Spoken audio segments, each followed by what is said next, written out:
Salut la gang, de retour pour les chroniques Pneuvix. Ça faisait un petit bout qu'on n'avait pas fait. Cette semaine, on teste de quoi de un peu spécial, un nom que vous voyez pas nécessairement toutes les semaines. D'ailleurs, ils sont pas affichés partout à grandeur. On aime ça dans ce temps-là, on aime ça voir un peu les nouveautés. On est de retour avec David. David, tu testais quoi cette semaine? Cette semaine, Dave, on a testé le Terra Hunter, de Venom Power. On a testé le modèle ART. Chez Venom Power, ils ont 3 modèles. Ils ont le XT qui est équivalent d'un all-terrain. Ils ont le ART qui est un hybride. Et ils ont le MT qui est équivalent d'un mode terrain. Là, comme vous pouvez voir, on aime ça vous prévenir d'avance parce que là, vous avez sûrement vu les nouvelles chroniques haters. Je sais que les haters vont encore dire qu'on teste pas ça à l'extrême, on teste pas ça en débile. Vous irez voir le prochain reportage sur les Rock puis les Maxxis Trepador, vous allez voir, on est capable d'en faire, mais on aime bien tester pour la raison pour laquelle les gens vont acheter ce pneu-là. Comme vous voyez, c'est pas ultra agressif. David, tu dirais que ça s'applique à peu près à quelle clientèle, ce pneu-là? Ben, je dirais que c'est un pneu qui pourrait aller chercher une clientèle des fois parce que quand même c'est un pneu qui a un bon load range, c'est un pneu qui est coté F, 12 plis. Donc les gars d'Overland, les gars qui ont une bonne charge, ça pourrait aller chercher cette clientèle-là. Puis les gars qui veulent faire des fois du hors-route léger la fin de semaine, ça pourrait aller chercher toute cette clientèle-là facilement. Souvent, on a des questions au magazine justement sur les véhicules d'Overland, les sprinters de ce monde, des véhicules qui sont quand même pesants, chargés, beaucoup d'équipements pour le camping. C'est là que le 12 plis, puis c'est là que la charge, la capacité de charge du pneu est très importante. Le Venom nous offre ça comme qualité. C'est déjà un très bon point.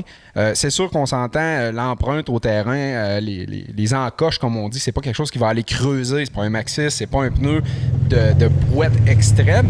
Mais comment tu as trouvé son comportement? On a fait un petit coup de roche, de la boue très de base, mais comment tu as trouvé son comportement?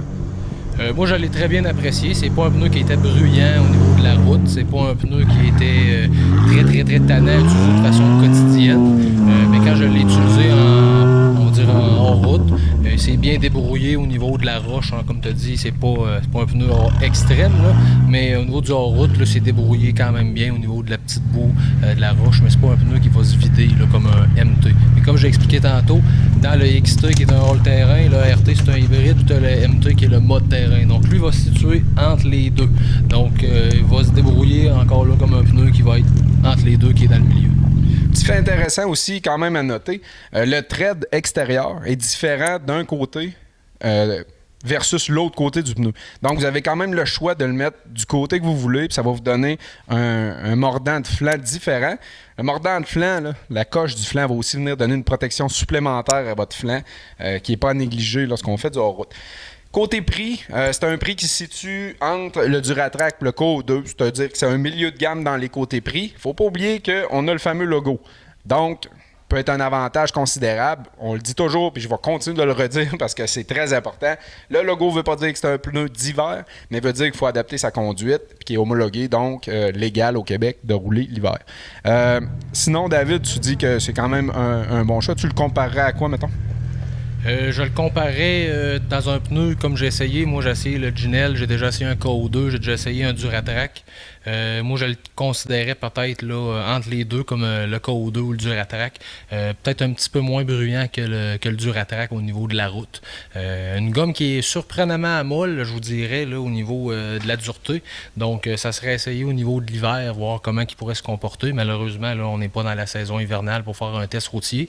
Mais comme j'ai dit, une gomme qui est très tendre. Donc, quand on l'a dégonflé, on n'avait pas de beadlock, là, mais à 10 livres, quand même, c'est très bien débrouillé. Mais c'est un pneu qui est coté 12 plis, donc un pneu qui est quand même très rigide. Donc, c'est ce qui conclut notre petit essai du Venom. Si vous avez des questions, gênez-vous pas en commentaire. Et bien sûr, contactez Simon ou peu importe l'équipe de chez Pneuvix vont être à même de vous conseiller dans tous vos choix de pneus. Puis ils vont surtout prendre le temps de demander c'est quoi que vous allez faire avec le véhicule et vous diriger vers le bon pneu. N'oubliez pas, les 4 pneus qu'on essaye, puis là je ne dis pas la marque qu'on essaye, mais les 4 pneus essayés lors des tests vont avoir un rabais dessus. Donc si vous êtes intéressé, demandez chez Pneuvix. Si le kit qui a été essayé est encore disponible, faites vite parce que les kits qu'on essaye partent vite. Merci beaucoup David. On se revoit la gang très prochainement.